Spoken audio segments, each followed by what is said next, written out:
Life with വീഡിയോയിലേക്ക് എല്ലാവർക്കും സ്വാഗതം. അപ്പൊ ഞാൻ ഇന്ന് രാവിലെ ഫിഷ് മാർക്കറ്റിലൊക്കെ പോയി, രാവിലെ അല്ല ഉച്ച സമയമായി കേട്ടോ, 11:30 ആയപ്പോഴാണ് ഇവിടെ നിന്ന് ഇറങ്ങിയത്. അപ്പൊ പോയി പുറത്താണെങ്കിൽ ഒടുക്കത്തെ വെയിൽ സഹിക്കാൻ പറ്റുന്നില്ല, അങ്ങനെ വിയർത്ത് കുളിച്ചിട്ടാണ് വന്നത്. എന്തായാലും ഇപ്പം ഫുള്ള് നാറി.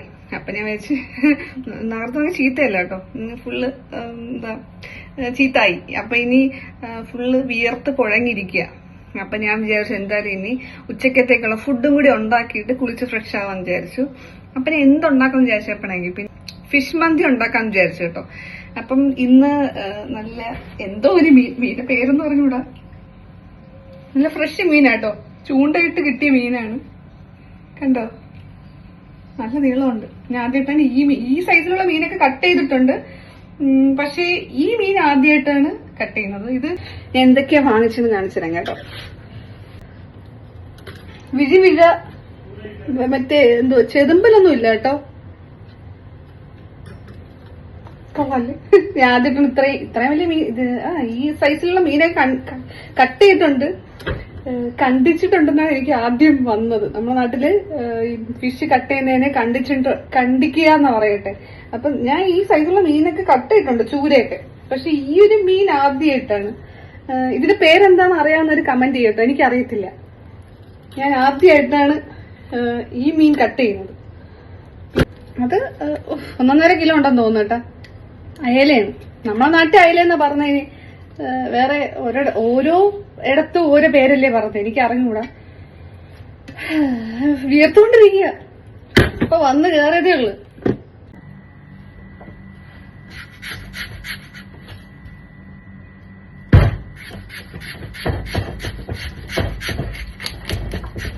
അപ്പൊ ഞാൻ ഇന്ന് ഒരു ഫിഷ് ബിരിയാണി ഫിഷ് മന്തി എന്നൊക്കെ വേണമെങ്കിൽ പറയാം, ഉണ്ടാക്കാൻ വിചാരിച്ചു. അപ്പം ഫിഷ് ബിരിയാണി ആണെങ്കിൽ പിന്നെ കുറച്ചുകൂടി മെനക്കേടാണ്. അപ്പൊ മന്തി ആകുമ്പോൾ പെട്ടെന്ന് തന്നെ ഉണ്ടാക്കാം. അപ്പൊ എന്റേതായ രീതിയിലുള്ള റെസിപ്പിയാണ്. നിങ്ങൾ അയ്യോ ഞാൻ ഇങ്ങനെ അല്ലല്ലോ ഉണ്ടാക്കുന്നത് എന്നൊന്നും പറഞ്ഞ് എന്നെ കളിയാക്കരുത്. ഓരോരുത്തരും ഓരോ രീതിയിലല്ലേ ഉണ്ടാക്കുന്നത്. ഞാൻ ഇപ്പൊ പഠിച്ചു തുടങ്ങിയതേ ഉള്ളു. അപ്പൊ ഫിഷ് മാർക്കറ്റിലൊക്കെ പോയി വന്ന് കുറച്ചു നേരം എനിക്ക് വയ്യ. ഫിഷ് മാർക്കറ്റിലൊക്കെ പോയിട്ട് വന്നു. ഇവിടെ ഒരാള് ഹലോ ഹായ് പറ, എന്താ വേണ്ടേ? ഇതാ ഗ്ലാസോ കൊണ്ടൊക്കെ. അപ്പൊ മാർക്കറ്റിലൊക്കെ പോയിട്ട് വന്ന് ഫിഷ് വാങ്ങിച്ചു. സാധാരണ ഞാൻ ഫിഷ് വാങ്ങിച്ചോണ്ട് വന്ന അത് അതേപോലെ ഓരോ ദിവസത്തേക്കായിട്ട് കവറിലാക്കി മാറ്റി അങ്ങ് ഫ്രീസറിലോട്ട് മാറ്റുക ചെയ്യുന്നത്. പിന്നെ ഇപ്പൊ ഞാൻ കുറച്ചു നാളായിട്ട് അതിൽ ചെറുതായിട്ടൊന്ന് ചേഞ്ച് വരുത്തിയിട്ടുണ്ട്. ഞാൻ വന്ന ഉടനെ തന്നെ ഫിഷ് ക്ലീൻ ചെയ്യും കേട്ടോ. ഒന്നുകിൽ അവിടെ ക്ലീൻ ചെയ്യാൻ കൊടുക്കും, ഇപ്പൊ സമയമില്ല എങ്കിൽ ഞാൻ അവിടെ ക്ലീൻ ചെയ്യാൻ കൊടുക്കും. എന്നിട്ട് കൊണ്ടുവന്ന ഉടനെ തന്നെ അത് ഓരോ ചെറിയ ചെറിയ ബോക്സിലാക്കി വെള്ളം ഒഴിച്ച് ഫ്രീസറിൽ വെക്കും.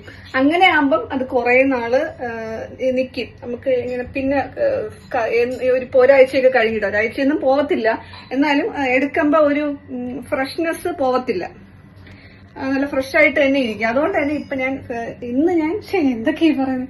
അപ്പൊ ഇന്ന് ഞാൻ ഫിഷ് കൊണ്ടുവന്നിട്ട് ഞാൻ തന്നെ ക്ലീൻ ചെയ്യുക ചെയ്ത് കേട്ടോ. അപ്പം 1-2 മീനൊക്കെ ഉണ്ടായിരുന്നു, അതൊക്കെ എല്ലാം ക്ലീൻ ചെയ്യില്ല. അയലയൊക്കെ ഞാൻ ക്ലീൻ ചെയ്യാതെ തന്നെ ഫ്രീസറിലോട്ട് മാറ്റി. പിന്നെ വേറെയൊക്കെ എടുത്ത് നന്നായിട്ട് ക്ലീൻ ചെയ്ത് ചെറിയ ചെറിയ പീസാക്കി ഓരോ ദിവസത്തേക്ക് ഓരോ കണ്ടെയ്നറിലാക്കി വെള്ളം ഒഴിച്ച് ഫ്രീസറിലോട്ട് മാറ്റിയിട്ടുണ്ട് കേട്ടോ. അപ്പൊ എനിക്ക് ഇന്ന് കുറച്ച് കഷ്ടപ്പെട്ടാലും പിന്നെ ബാക്കിയുള്ള ദിവസം പെട്ടെന്ന് തന്നെ ജോലി തീർക്കാലോ. അങ്ങനെ ഇപ്പൊ ഞാൻ ഫിഷ് ബിരിയാണി ഉണ്ടാക്കാൻ പോവാണ്. അപ്പൊ ആദ്യം അതിൽ ഫിഷ് ബിരിയാണിക്കുള്ള മീൻ ഇതുവരെ വന്നിട്ടില്ല കേട്ടോ. നമ്മള് മീൻ വാങ്ങിച്ചുകൊണ്ട് വന്ന് എല്ലാം തുറന്നു നോക്കിയപ്പോ ഒരു ഐറ്റം വാങ്ങിക്കാൻ മിസ്സായിപ്പോയി. ക്യാഷ് കൊടുത്തു, അവിടുന്ന് അവരിത് വാങ്ങിക്കാൻ മറന്നുപോയി. എന്നുവെച്ചാൽ നമ്മള് വീഡിയോ ഒക്കെ എടുക്കുകയായിരുന്നു കേട്ടോ. അപ്പൊ അതിന്റെ ഇടയ്ക്ക് അവരോട് സംസാരിച്ചിട്ട് ഇങ്ങ് വന്നു. ഇവിടെ വന്ന് തുറന്നു നോക്കിയപ്പോഴാണ് കണ്ടത്. അപ്പം പിന്നെ കുറച്ച് കൂടുതൽ ക്വാണ്ടിറ്റിയിൽ വാങ്ങിച്ചതാ. അപ്പൊ ഇത്തിരി വിലയും കൂടുതൽ, അതുകൊണ്ട് പിന്നെ പോയി എടുക്കാന്ന് വിചാരിച്ചു. ഇപ്പം വില അത്ര കുറവായിരുന്നെങ്കിൽ നമ്മൾ പോയി എടുക്കത്തില്ലായിരുന്നു. അങ്ങനെ അപ്പൊ ഞാൻ വെച്ചു റൈസ് ഉണ്ടാക്കി വെക്കാം. ഇപ്പൊ ഫിഷ് കൊണ്ടുവരുമ്പോ പെട്ടെന്ന് തന്നെ ക്ലീൻ ചെയ്ത് എയർ ഫ്രൈയിൽ ഫ്രൈ ചെയ്തെടുക്കാന്ന് വിചാരിച്ചു.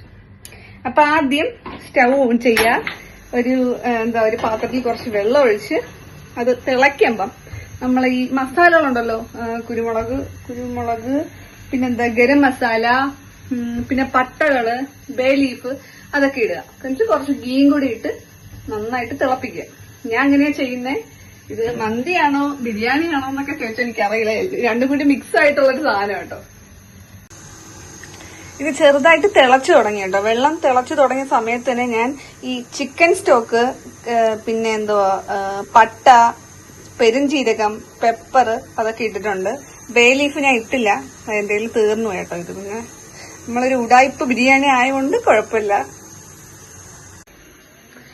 അങ്ങനെ ഫിഷ് വാങ്ങിച്ചുകൊണ്ട് വന്നിട്ടുണ്ട്. അപ്പൊ റൈസ് ഇവിടെ തിളച്ചോണ്ടിരിക്കുക. റൈസ് ഇട്ടിട്ടില്ല കേട്ടോ, വെള്ളം തിളച്ചോണ്ടിരിക്കുക. കുറച്ചുകൂടി തിളച്ചിട്ട് ഞാൻ ഉപ്പ് ഇട്ടിട്ടുണ്ട് കേട്ടോ. കുറച്ചുകൂടി തിളച്ചിട്ട് പിന്നെ ഇതിലേക്ക് റൈസ് ഇടുക. റൈസ് ഞാൻ കഴുകാൻ പോകുന്നതേ ഉള്ളൂ. ഒരു അരമണിക്കൂർ കഴുകി വെക്കണം എന്നായിരുന്നു, പക്ഷെ ഞാൻ പെട്ടെന്ന് ഉണ്ടാക്കിയാണ്. അത് വലിയ വിഷയമൊന്നുമില്ല, കഴുകി അങ്ങ് ഇട്ടാൽ മതി. അപ്പൊ ഇതാണ് ഐറ്റം കേട്ടോ. എനിക്ക് വേണ്ടിട്ട് ഈ ഒരെണ്ണം മുഴുവനോടെ ഫ്രൈ ചെയ്യാൻ വിചാരിച്ചു കേട്ടോ. നല്ല ഫ്രഷ് മീൻ ഏതാ? ഈ മീനിൻ്റെ പേര് റെഡ് സ്നാപ്പർ എന്നാണ് കേട്ടോ. അപ്പം ഞാൻ ഇതിൻ്റെ ചെറിയ മീൻ കഴിച്ചിട്ടുണ്ട്, അപ്പം പക്ഷേ ഇത്രയും കളറില്ല. അപ്പം അതിൻ്റെ പേര് ചെങ്കലവ എന്നായിരുന്നു. അപ്പം ചിലയിടങ്ങളിൽ അതിനെ കിളിമീൻ എന്നും വിളിക്കാറുണ്ട്. അപ്പം അതാണ് ഇതെന്നാണ് വിചാരിച്ചത്. അപ്പം ഫിഷ് വാങ്ങിക്കാനായിട്ട് പോയപ്പോൾ അവിടുത്തെ ചേട്ടനാ പറഞ്ഞത് ഇത് അതൊന്നുമല്ല, ഇത് റെഡ് സ്നാപ്പർ എന്ന് പറയുന്ന മീനാണ്. ഇതിനെ വേറൊരു ഇനത്തിൽപ്പെട്ടതാണ്, നല്ല കളറുണ്ട്, ഇതിനെ എല്ലാത്തിനേക്കാളും കുറച്ചും കൂടി ഗുണമുള്ളതാണ് എന്നൊക്കെയാണ് പറഞ്ഞത്. ഇനി തള്ളാണോ എന്ന് എനിക്ക് അറിയത്തില്ല കേട്ടോ. അങ്ങനെ അതും വാങ്ങിച്ചുകൊണ്ട് വന്നതാണ്. അപ്പം ഞാൻ ഒരു മീനാണ് ഇന്നത്തേക്ക് ബിരിയാണിക്കായിട്ട് എടുത്തത് കേട്ടോ. അപ്പോൾ എനിക്കിത് തലേന്ന് തുടങ്ങണോ വാലിന്ന് തുടങ്ങണോ എവിടെ നിന്ന് കട്ട് ചെയ്ത് തുടങ്ങണോ എന്ന് അറിയത്തില്ലായിരുന്നു. അങ്ങനെ ഞാൻ വിചാരിച്ചു ആദ്യം ഇതിൻ്റെ ചെതുമ്പലൊക്കെ ക്ലീൻ ചെയ്ത് കളയാമെന്ന്. അങ്ങനെ ക്ലീൻ ചെയ്തുകൊണ്ടിരിക്കാനായിട്ട് അതിൻ്റെ സൈഡിലെ മുള്ളൊക്കെ എൻ്റെ കൈ പൊത്ത് കയറുന്നുണ്ട് കേട്ടോ. അങ്ങനെ ഞാൻ എങ്ങനെയൊക്കെയോ ഫിഷ് ക്ലീൻ ചെയ്തെടുത്തു. എനിക്കിപ്പോൾ ഈ ഫിഷ് ബിരിയാണിയൊക്കെ ഉണ്ടാക്കാൻ എളുപ്പമാണ് കേട്ടോ. കാര്യം വേറൊന്നുമല്ല, ഫിഷ് ക്ലീൻ ചെയ്യുന്ന പാടേ ഉള്ളൂ. അത് കഴിഞ്ഞാൽ പിന്നെ ഞാനതങ്ങ് എയർ ഫ്രയറിൽ ഫ്രൈ ചെയ്യാൻ വയ്ക്കും. പിന്നെ കുറച്ച് റൈസും കൂടി ഉണ്ടാക്കും. ഇത് ബിരിയാണിയാണോ എന്താണോ എന്ന് അറിയത്തില്ല, ഇതൊരു തട്ടിക്കൂട്ട് സാധനമാണ്. ഏകദേശം ഒരു ഗീ റൈസും ഫിഷ് ഫ്രൈയും എന്ന് വേണമെങ്കിലും പറയാം. അപ്പോൾ ഇവിടെ എന്ത് കൊടുത്താലും പോവും, അങ്ങനെ ഇന്നത് തന്നെ വേണമെന്നില്ല. അതുകൊണ്ട് ഞാൻ രക്ഷപ്പെട്ടു. അങ്ങനെ ഞാൻ പിന്നെ കുറച്ച് ഉപ്പും മുളക് പൊടി, മഞ്ഞൾപ്പൊടി, പിന്നെ കുരുമുളക് പൊടി, ഇത്രയൊക്കെ ഉള്ളെന്ന് തോന്നുന്നു, എനിക്കിപ്പോൾ ഓർമ്മയില്ല കേട്ടോ. അങ്ങനെ അതൊക്കെ എല്ലാം കൂടി മിക്സ് ചെയ്ത് നന്നായിട്ട് ഫിഷ് ഫ്രൈക്കുള്ള മസാലയൊക്കെ ഇട്ട് കേട്ടോ മാരിനേറ്റ് ചെയ്ത് വെച്ചു. ഞാൻ പിന്നെ സാധാരണ ഒരു 15 മിനിറ്റെങ്കിലും റെസ്റ്റ് ചെയ്യാൻ വെക്കും. ഇപ്പം ഇന്ന് സമയം ഒട്ടും ഇല്ലാത്തതുകൊണ്ട് ഞാൻ നേരെ എയർ ഫ്രൈ ചെയ്യാൻ വെച്ചു കേട്ടോ. അപ്പം ഒരു സൈഡ് ഞാൻ 20 മിനിറ്റ് എയർ ഫ്രൈ ചെയ്തു കേട്ടോ, 20 മിനിറ്റ്. മറ്റേ സൈഡ് ഒരു 10 മിനിറ്റ് മാത്രമേ വെച്ചുള്ളൂ കേട്ടോ. അപ്പം ഒരു സൈഡ് എയർ ഫ്രൈ ചെയ്തിട്ട് മറ്റേ സൈഡ് നോക്കുമ്പോൾ തന്നെ മറ്റേ സൈഡ് ഒരു 1/4 ഭാഗം വെന്ത് കാണും കേട്ടോ. പിന്നെ കുറച്ചൊന്ന് മൊരിച്ചെടുക്കാൻ വേണ്ടിയിട്ടാണ് മറ്റേ സൈഡും കൂടി എയർ ഫ്രൈ ചെയ്യുന്നത്. അങ്ങനെ എയർ ഫ്രൈ ചെയ്തെടുത്ത സംഭവം ഉഷാറായി. പിന്നെ എല്ലാം പട്ടപ്പട്ടയെന്ന് കഴിയും. റൈസ് പിന്നെ നമുക്ക് പെട്ടെന്ന് തന്നെ റെഡി ആവുമല്ലോ. അങ്ങനെ റൈസ് റെഡിയായി, ഫ്രൈ റെഡിയായി. അപ്പോൾ നമ്മൾ കഴിക്കാൻ പോവാം. അപ്പോൾ ഇതിൻ്റെ കൂടെ ഞാൻ നല്ല ടൊമാറ്റോ ചട്നി ഉണ്ടാക്കുന്നത് കേട്ടോ. മന്തിയുടെ കൂടെയൊക്കെ കിട്ടത്തില്ലേ, അത് ഭയങ്കര ഈസിയാണ് കേട്ടോ. ഒരു ടൊമാറ്റോ എടുക്കുക, പിന്നെ 2 ഗാർലിക് എടുക്കുക, പിന്നെ കുറച്ച് മല്ലിയില, പിന്നെ ഒരു ഒണിയൻ ഉണ്ടല്ലോ, വലിയൊരു ഒണിയൻ്റെ ഒരു 1/2 പീസ്, അതും കൂടി ഇട്ട് കുറച്ച് ഉപ്പും കൂടി ഇട്ട് നന്നായിട്ട് അത് മിക്സിയിൽ അടിച്ചെടുക്കുക. നന്നായിട്ടല്ല, ചെറുതായിട്ട് കടിക്കാനൊക്കെ കിട്ടണം കേട്ടോ. ചെറിയ ചെറിയ പീസൊക്കെ അതിൻ്റെ അത് വേണം. അങ്ങനെയായാൽ നല്ലൊരു ടൊമാറ്റോ ചട്നിയായി. പിന്നെ ഞാൻ കുറച്ച് തൈരും കൂടി എടുക്കുന്നുണ്ട്, സാലഡ് പോലെ. അപ്പോൾ ഇത്രയേ ഉള്ളൂ കേട്ടോ. ഇതാണ് എൻ്റെ ബിരിയാണി റെസിപ്പി. ബിരിയാണിയാണോ മന്തിയാണോ എന്ന് വെച്ചാൽ എനിക്കങ്ങനെ പറയാൻ പറ്റത്തില്ല. ഇതൊരു തട്ടിക്കൂട്ട് സാധനമാണ് കേട്ടോ. എന്തായാലും കഴിക്കാൻ കൊള്ളാം, അത്യാവശ്യം ടേസ്റ്റുള്ള സാധനം കേട്ടോ. അപ്പോൾ നിങ്ങളും ഒട്ടും സമയമില്ലെങ്കിൽ ഇങ്ങനെ വെച്ച് നോക്കുക. ഒരു എയർ ഫ്രയറൊക്കെ ഉണ്ടെങ്കിൽ നമുക്ക് നമ്മളെ ജോലി ഭയങ്കര ഈസി ആവും. അപ്പം അങ്ങനെ നമ്മൾ എല്ലാം കൂടി ഒരുമിച്ച് എല്ലാവരും കൂടി ഒരുമിച്ചിരുന്ന് കഴിക്കുകയാണ് കേട്ടോ. അപ്പോൾ ഇന്ന് ഇതെല്ലാം ഉണ്ടാക്കി വന്നപ്പോൾ സമയം ഉച്ചയ്ക്ക് 3:30 കഴിഞ്ഞു. അങ്ങനെ പിന്നെ എല്ലാത്തിനും നല്ല ടേസ്റ്റ് ആയിരുന്നു കേട്ടോ. കാര്യം വിശന്ന് തളർന്നല്ലേ കഴിക്കുന്നത്, അതിൻ്റെ കൂടെ എൻ്റെ കൈപ്പുണ്യം അത് പിന്നെ പറയണം. അപ്പോൾ ഇത്രയേ ഉള്ളൂ. വീഡിയോ ഇഷ്ടമായാൽ ലൈക്ക് ചെയ്യുക, സബ്സ്ക്രൈബ് ചെയ്ത് സപ്പോർട്ട് ചെയ്യുക. താങ്ക്